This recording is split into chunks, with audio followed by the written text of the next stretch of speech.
guys, ayan, kumulo na ang ating... Ha? Hinaluan ko ng pansit guys ay bihon para dumami.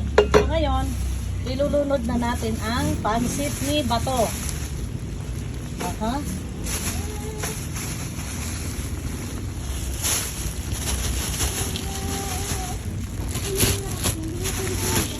Ayan.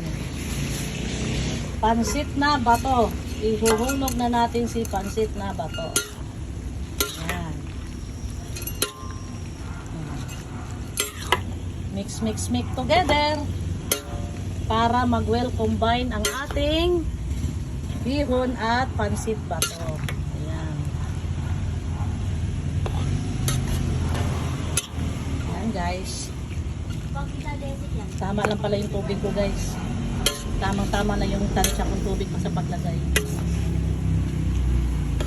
Ngayon, ang hindi ko alam nito guys, kung tama na ba mga super mom ang timpla.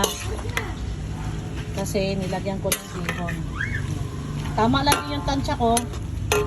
Dalawang ano lang din. Dalawang square lang din ng bihon ang nilagay ko. Hindi ko inubos yung half kilo. Ayan.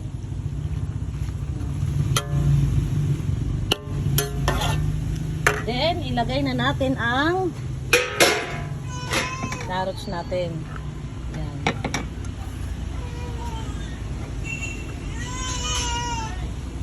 Ayan na guys. Pinasok na. O, nilunod na natin ang carrots kasi medyo matigas. Ang last trip nito guys ang repolyo. Kasi yun lang gulay ko meron eh. Repolyo at saka no.